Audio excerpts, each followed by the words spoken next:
हूँ ऐसी शख्सियत को जिन्होंने अभी लेटेस्ट मैंने जिनकी पुस्तक पढ़ी है श्री कृष्ण एक रहस्य, और पहले बहुत सारी पुस्तकें पढ़ी हैं। श्री ईशान महेश जी को आमंत्रित करता हूँ कि वो आए मंच पे और बच्चों का आशीर्वचन है। श्री महेश। अरे आपके ही समान लगभग 20 वर्ष पहले मेरे मन में अनेक प्रश्न थे, और उन प्रश्नों के साथ एक भाव उठा था कि जैसे स्वामी विवेकानंद है, राम है, कृष्ण है, लगने लगा था कि कहीं ये पूरी कल्पनाएं तो नहीं है, क्योंकि आसपास का सारा समाज देखता था आगे समझ नहीं, जहाँ पर सारे ही लोग मुझे एक प्रकार से जिसको कहना चाहिए कीचड़ में सने हुए दिखाई देते थे। ऐसे में लगता था कि क्या शुद्धता और पवित्रता नहीं रहती। आपको यहाँ सारी बातें बताई जा रही है, राम की, कृष्ण की, विवेकानंद की, तो एक सहज स्वाभाविक प्रश्न उठता है कि क्या ऐसे ही तो नहीं कि किताबों में लिख दी गई है ये बातें, क्योंकि वास्तव में कोई चरित्र हमें ऐसा दिखाई नहीं देता। आपके सामने जब तक कोई प्रमाण ना हो तो कैसे बात करें। तो बीए के प्रथम वर्ष में जब मैंने प्रवेश किया तो वहां कक्षा में अध्यापक आए और राम के विषय में बहुत बड़ी बड़ी बातें करने लगे, बहुत बड़ी बड़ी बातें बोलते थे, मैं सुनता गया, और जैसे जैसे वो राम की प्रशंसा कर रहे थे वैसे वैसे उसी अनुपात में मेरा आवेश, आक्रोश सब कुछ बढ़ता जा रहा था। वे बोल चुके तो मैंने उनसे कहा कि मैं राम से श्रेष्ठ रावण को मानता हूं। वो मुस्कुराए, मेरी ओर देखा, उन्होंने कहा कैसे? मैंने कहा वो रावण बहुत विद्वान था। उन्होंने कहा ठीक है, विद्वान था लेकिन सदाचारी नहीं था। उनकी ये बात बिल्कुल एक प्रकार से बिजली के समान मेरे ऊपर गिरी कि कितना बड़ा वाक्य उन्होंने कहा कि रावण विद्वान था लेकिन सदाचारी नहीं था। जैसे कि हम कहें कि हमारे यहाँ बड़े बड़े ऑफिसर हैं, बहुत बड़ी बड़ी डिग्रियां प्राप्त की हैं, विद्वान है लेकिन ईमानदार नहीं है, और वो अध्यापक थे डॉक्टर नरेंद्र कोहले। अरे वाह, मैं इनसे मिलने पूछा, मैंने कैसे मिलूं, तो उन्होंने अपने घर बुलाया, बातचीत चली, और 14 वर्ष मैं इनके श्री चरणों में बैठकर 14 वर्ष इनके शिष्य और निजी सहायक के रूप में मैं इनके पास रहा, और इनके पास रहकर मैंने ये देखा कि एक ऐसा व्यक्तित्व है जिसके पास लोभ नहीं है। पहली घटना, मैं आपको विवेकानंद की बात नहीं बताऊंगा, कोई जरूरत नहीं, आवश्यकता नहीं। आप कहाँ ढूंढेंगे विवेकानंद को? मुश्किल है मिलना। हमें उदाहरण अपने बीच में से चाहिए जिनको हम दिखा सकें। आज सारी दुनिया को आप पैसे के पीछे भागा देखते हैं। मैंने देखा इनको कि इन्होंने किस प्रकार से धन के लोभ को छोड़ा।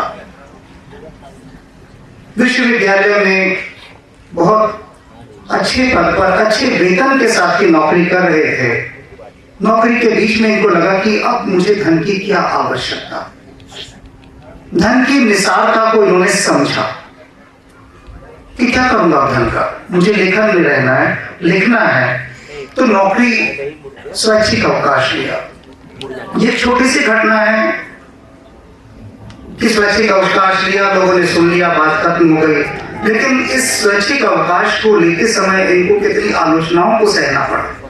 खुद इनके ही गुरु इस बात से सहमत नहीं थे कि ये स्वैच्छिक अवकाश ले रहे हैं कि इतना बड़ा वेतन तुम छोड़ रहे, क्या आवश्यकता है?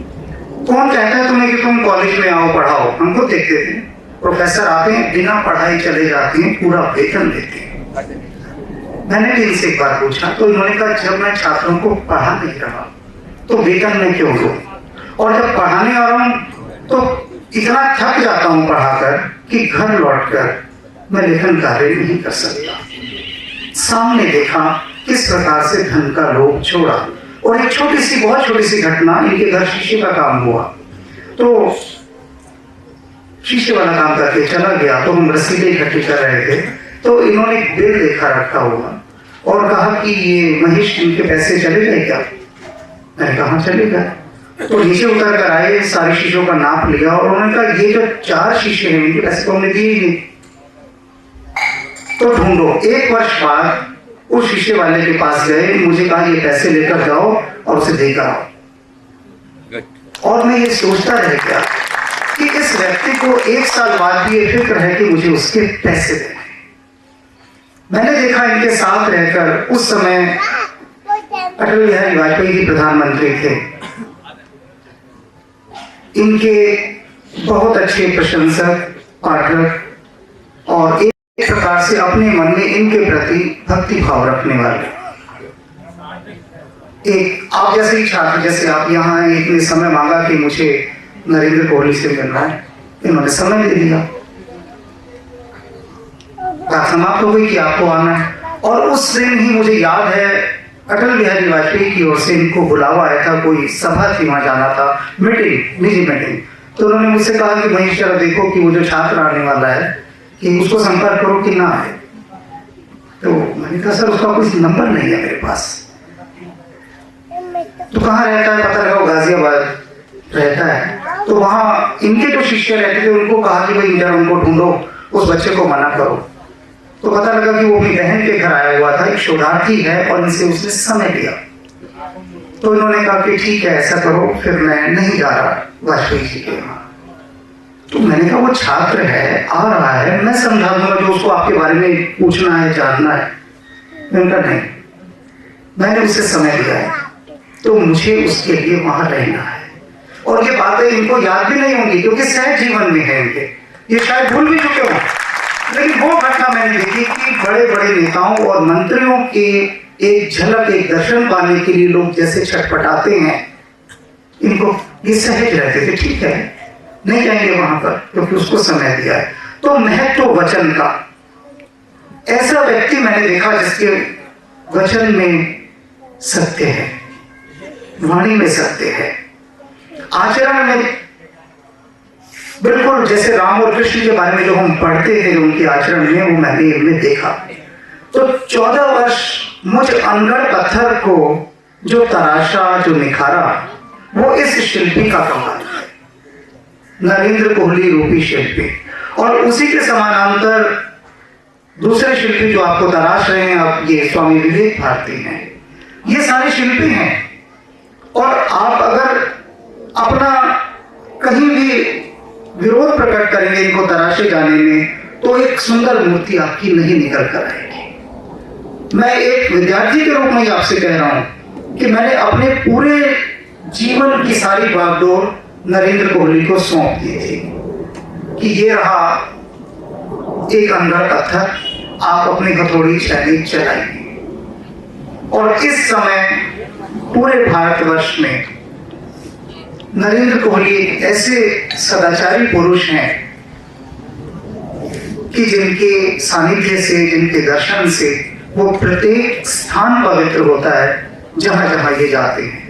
तो आप सब बच्चे इतने सौभाग्यशाली हैं, सोचिए वो बच्चे कितने सौभाग्यशाली होंगे जो स्वामी विवेकानंद के दर्शन करते होंगे, सोचिए। तो आप सब भी वो जीवात्माएं हैं जिनके सामने आज नरेंद्र कोहली जैसी महान विभूति हैं, जिनसे आप अपने जीवन को एक नई दिशा, उदाहरण है सामने, कोई कल्पना नहीं है कि इतिहास में लिखी गई ये बातें। और उन्हीं से मार्गदर्शन पाकर स्वामी विवेकानंद के शिष्य रूप स्वामी विवेक भारती इस क्षेत्र में सक्रिय हैं।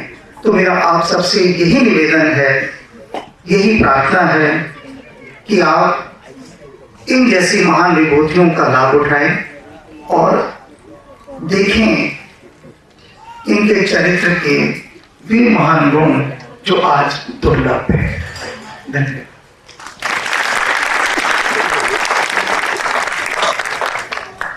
और गहराई तक पहुंचे हम कि किस तरह के पत्थर को गढ़ दिया कोहली साहब ने। लेकिन एक बात मैं और बता दूं इससे आगे की, वो बात ये शायद नहीं बताए कि गढ़ तो दिया लेकिन सजाया संवारा बिंदु कोहली ने। वो शायद आपको पता नहीं होगा, वो मैं आपको बता देता हूँ। हमने